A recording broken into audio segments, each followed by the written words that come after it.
अनिका ने रिसेप्शन पर डॉक्टर बत्रा का कैबिन नंबर पूछा और लिफ्ट की तरफ बढ़ गई। कुछ ही मिनटों बाद वो डॉक्टर बत्रा के कैबिन में उनके सामने बैठी थी।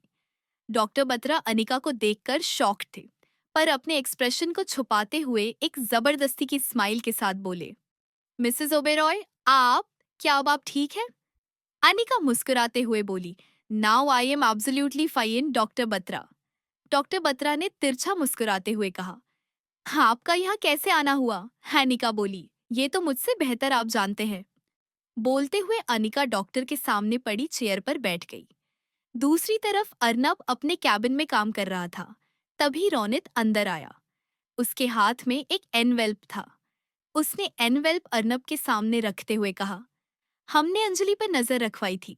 ये कुछ फोटोग्राफ्स हैं जो डिटेक्टिव ने भेजे हैं। अर्नब ने लैपटॉप बंद किया और एनवेल्प को खोलकर देखने लगा। उसमें कुछ फोटोग्राफ्स थे।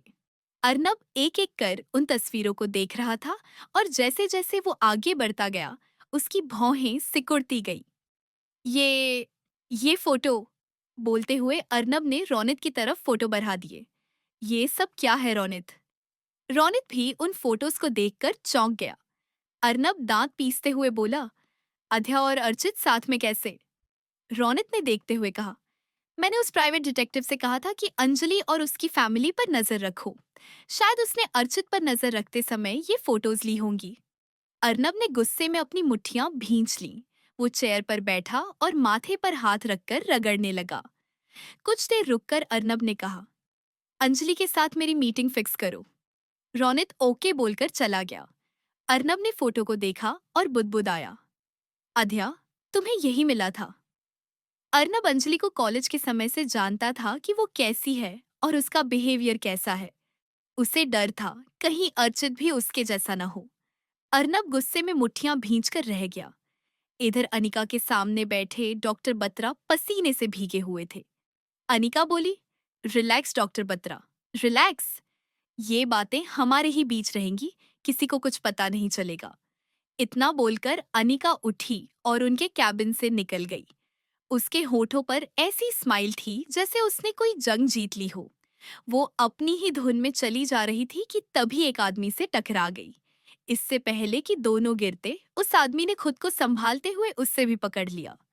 आप ठीक हैं? एक सॉफ्ट आवाज अनिका के कानों में गई। अनिका ने उस ओर देखा और अपना दुपट्टा संभालते हुए कहा, हाँ, मैं ठीक हूँ, थैंक यू। उस आदमी ने मुस्कुराते हुए कहा, इट्स माई प्लेजर, बट थोड़ा संभल कर चलिए मैडम। हर बार मैं नहीं आऊंगा आपको संभालने। अनिका अपनी आंखें सिकोड़ तच कर कमर पर हाथ रखकर उसे घूरते हुए बोली, excuse me, I am married so don't try to flirt with me. Anika ये बोलकर चली गई। उस लड़के ने अनिका को देखते हुए कहा, इतनी भी क्या जल्दी थी, थोड़ा इंतजार ही कर लेती मेरा। और एक आंख दबाते हुए वो भी चला गया। मुझे तो कल भी बाहर जाना होगा। अब रोज रोज माँ से बाहर जाने की परमिशन कैसे लूं? माँ तो मना ही कर देंगी। अनिका सोचते हुए बेख्याली में चली जा रही थी कि तभी सामने से आ रहे आर्या से टकरा गई। आर्या ने अनिका को संभालते हुए कहा, भाभी जरा संभल कर, कहाँ ध्यान है आपका? अनिका अटकते हुए बोली, सॉरी मैं वो। आर्या ने उसे रोकते हुए पूछा, आप ठीक हैं? अनिका बोली, हाँ मैं ठीक हूँ, पर तुम आज ऑफिस नहीं गए? आर्या ने मुंह बनाते हुए कहा, मैं ऑफिस ही जा रहा था, पर बड़ी माँ ने रोक लिया। उसकी बात सुनकर अनिका को एक आइडिया आया और वो मुस्कुराते हुए बोली, आर्या मेरा एक काम करोगे?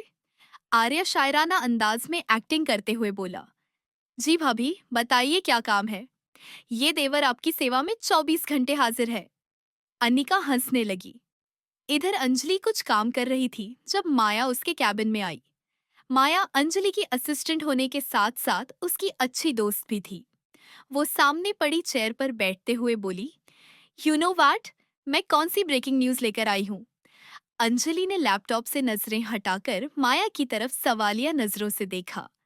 माया मुस्कुरा रही थी। उसे इतना खुश देखकर अंजलि बोली, माया, अब बताओगी भी कि क्या न्यूज है? माया खुश होकर बोली, अर्नब के मैनेजर रोनित ने मुझे कांटेक्ट किया है। अंजलि चौंकते हुए बोली, व्हाट? पर क्यों? माया बोली, अर्नब तुमसे मिलना चाहता है। उसे तुमसे अकेले में मिलना है। अंजलि खुद से बोली, मुझसे मिलना चाहता है? पर क्यों? माया अपनी धुन में बोल रही थी। मैंने कह दिया कि आज तुम्हारा शेड्यूल बिजी है, चेक करके बताती हूँ तुम कब फ्री हो।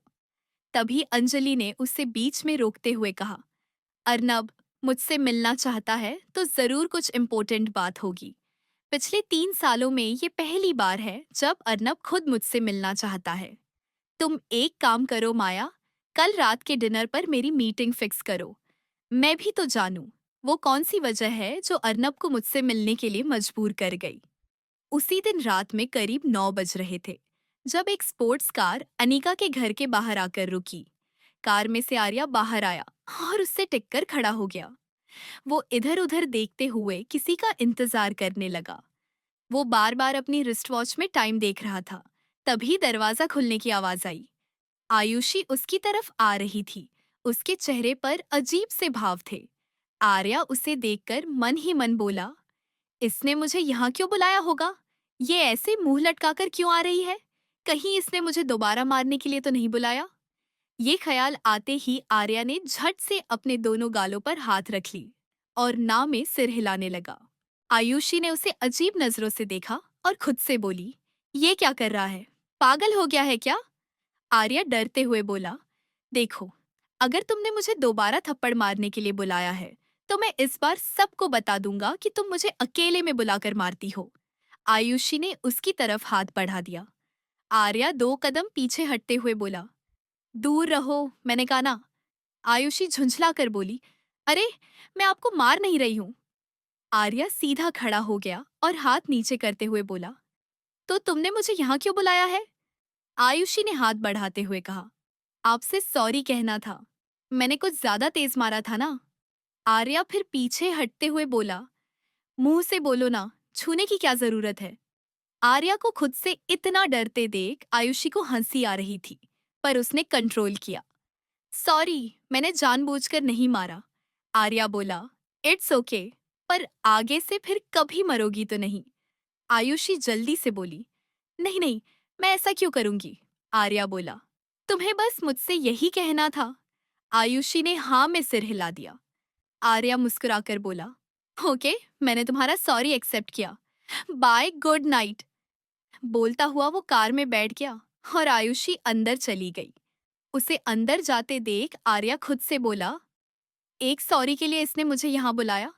ये कॉल पर भी तो कह सकती थी। एक सेकंड, इससे मेरा नंबर कहाँ से मिला? वो अभी खुद से बात कर ही रहा था कि तभी उसके बगल में एक और कार आकर रुकी। आर्या उस कार में झांकने लगा। कार से रोनित बाहर आया। रोनित को देखकर आर्या ने भौहें सिकोड़ी।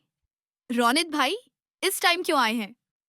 रोनित दरवाजा बंद करते हुए जैसे ही मुड़ा, आर्या को देखकर चौंक गया। आर्या, तुम यहाँ क्या कर रहे हो?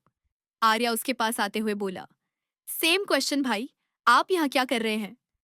रोनित अटकते हुए बोला, मैं वो अर्नब ने मुझे भेजा है।